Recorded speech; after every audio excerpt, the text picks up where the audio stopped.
Dynamo Nation, what's going on? My name is James. Thank you for joining me on this episode. In today's episode, we are talking about IDP rookie draft strategy. This is a question that I get a lot. A lot of folks are either new to IDP, unfamiliar with the concept, uncomfortable with the concept, and they're reaching out, asking me questions. I really thought it was important to kind of get this out to you guys. And we're going to talk about what my strategy is, what rounds I target players in, what I'm looking for when I'm drafting these players, and really what my overall philosophy is in terms of IDP rookie draft strategy. So with that said, if you're here, you're watching this, and you like this type of content, hit that subscribe button. Definitely helps out the channel. So let's get right into it. And I want to let you guys know right off the gate, if you watch this channel, you know how I feel about IDP. I love IDP. I only play IDP leagues. And the hardest position in an IDP league to fill is an elite defensive end.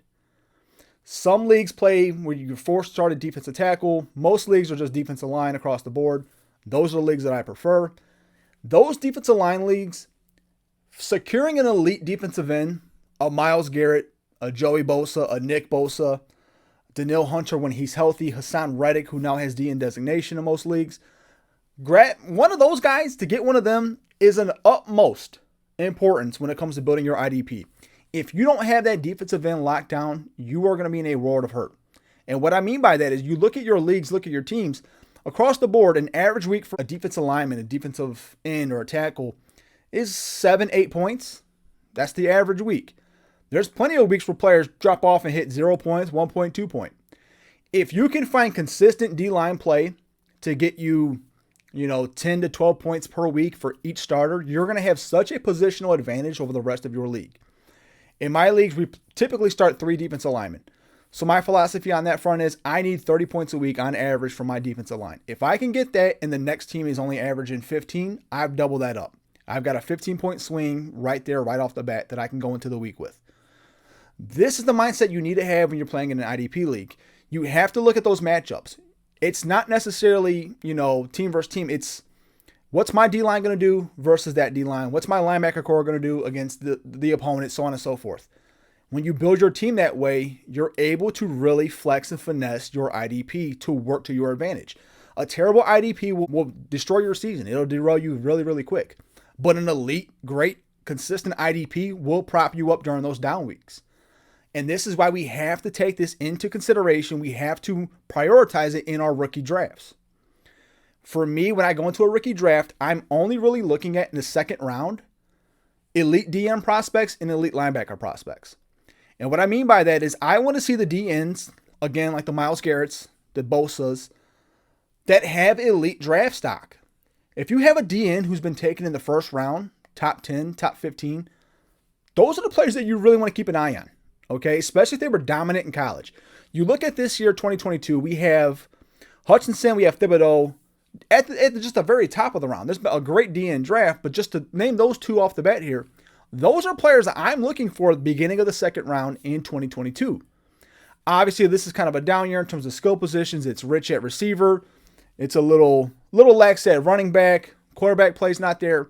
This is going to be a great draft to go get your IDP early. Some teams like to wait to the mid-second, late second. That's not going to fly this year. If you want these elite IDP guys, you're going to have to grab them early in the draft, early second round. Again, the Hutchinsons, Thibodeau, Lloyd, those players are going to go pretty quick in the early second round in most IDP drafts. And my philosophy on that is I want to see draft stock and I want to see those positions. Kyle Hamilton was a 14th overall pick this year to the Baltimore Ravens. Went to a great situation, great defense that's known to turn out elite DB play.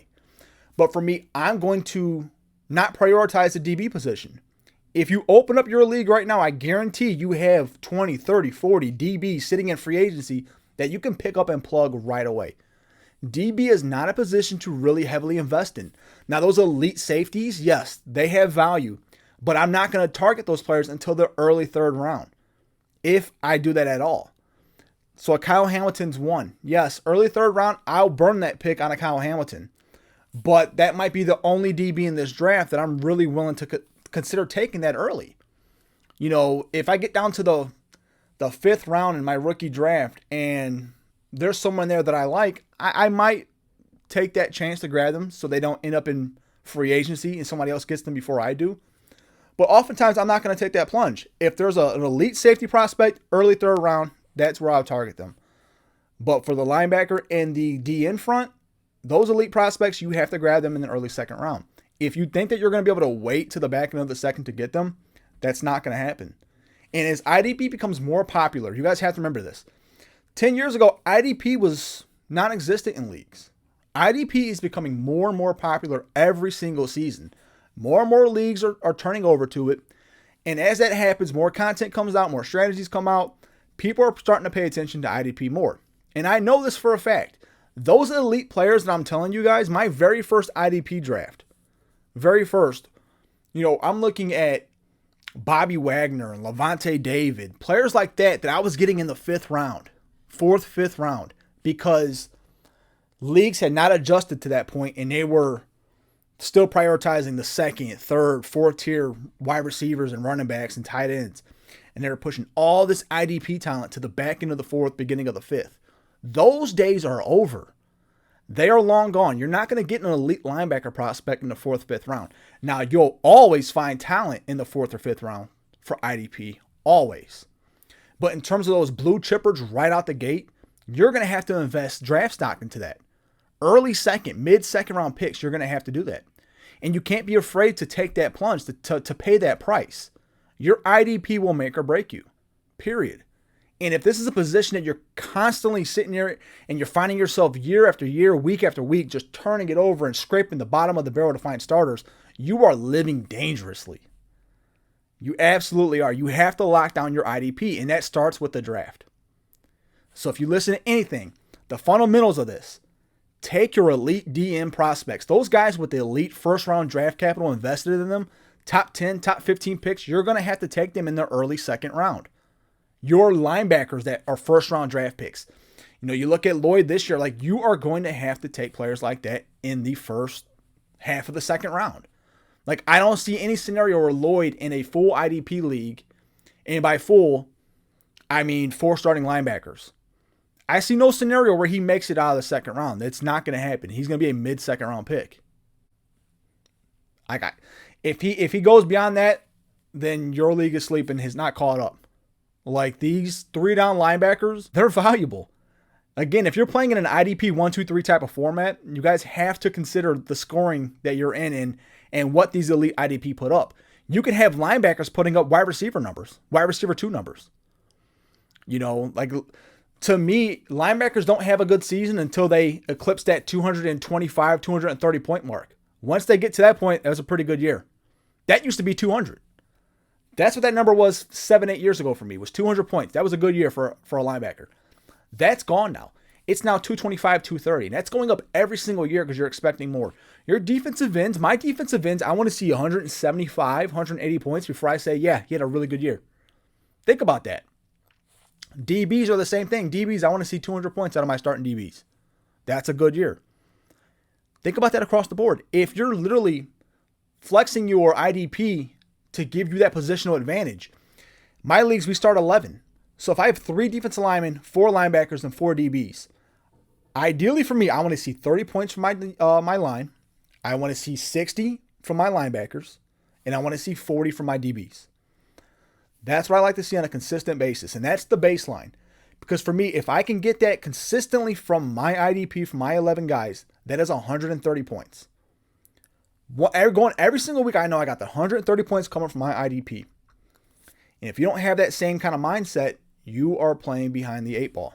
If you're trotting out linebackers that are scoring 8, 9 points consistently, and I'm throwing out guys putting up 15, 16 points a week, you're at a disadvantage.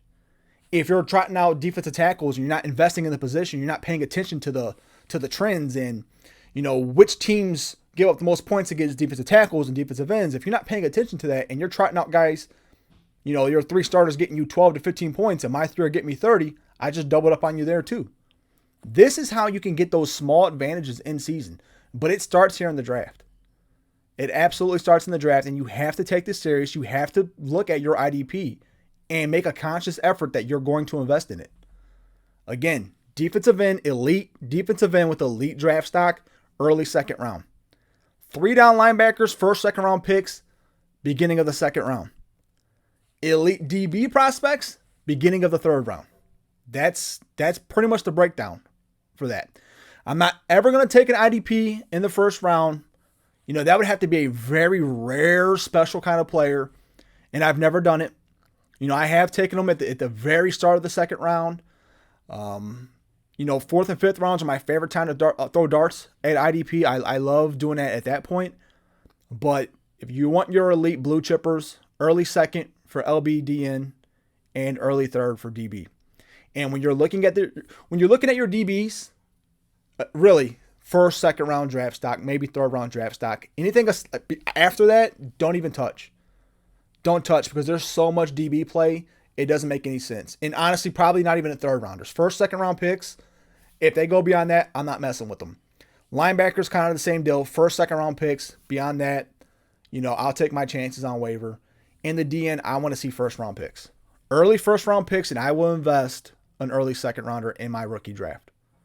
So, if you guys are still here, if you like this type of content, make sure you hit that subscribe button. Definitely helps me out, helps out the channel. I'm looking to pump out more content like this. I like just kind of doing these little breakdown strategy videos with you guys, kind of give you my thought process. So if you guys have any questions about IDP, if you want to see more IDP stuff, hit that thumb, like this video, and hit the subscribe button. So, all right, everyone, that's going to be it. Have a great day. I'll see you next time.